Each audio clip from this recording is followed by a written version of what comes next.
Primeira Epístola de São Paulo aos Coríntios, capítulo 12. A propósito dos dons do Espírito, irmãos, não quero que estejais na ignorância. Sabeis que, quando éreis gentios, éreis irresistivelmente arrastados para os ídolos mudos. Por isso, eu vos declaro que ninguém, falando com o Espírito de Deus, diz: anátema seja Jesus. E ninguém pode dizer: Jesus é Senhor, a não ser no Espírito Santo. Há diversidade de dons, mas o Espírito é o mesmo. Diversidade de ministérios, mas o Senhor é o mesmo. Diversos modos de ação, mas é o mesmo Deus que realiza tudo em todos. Cada um recebe o dom de manifestar o Espírito para a utilidade de todos.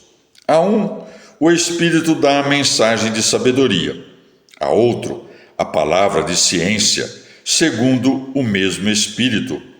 A outro, o mesmo Espírito dá a fé.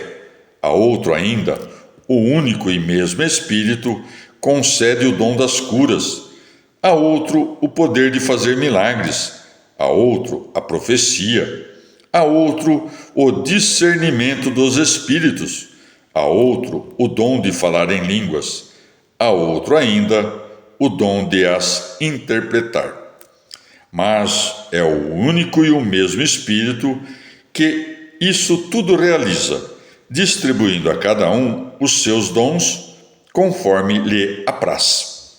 Com efeito, o corpo é um, e, não obstante, tem muitos membros, mas todos os membros do corpo, apesar de serem muitos, formam um só corpo. Assim também acontece com Cristo, pois fomos todos batizados num só Espírito, para ser um só corpo, judeus e gregos, escravos e livres, e todos bebemos de um só Espírito. O corpo não se compõe de um só membro, mas de muitos. Se o pé disser: mão eu não sou, logo não pertenço ao corpo, nem por isso deixará de fazer parte do corpo. E se a orelha disser: olho eu não sou, logo não pertenço ao corpo, nem por isso deixará de fazer parte do corpo. Se o corpo todo fosse olho, onde estaria a audição? Se fosse todo ouvido, onde estaria o olfato? Mas Deus dispôs cada um dos membros do corpo, no corpo, segundo a sua vontade. Se o conjunto fosse um só membro, onde estaria o corpo? Há, portanto, muitos membros, mas um só corpo. Não pode o olho dizer à mão: não preciso de ti. Nem tampouco pode a cabeça dizer aos pés: não preciso de vós. Pelo contrário, os membros do corpo que parecem mais fracos são os mais necessários, e aqueles que parecem menos dignos de honra do corpo são os que cercamos de maior honra.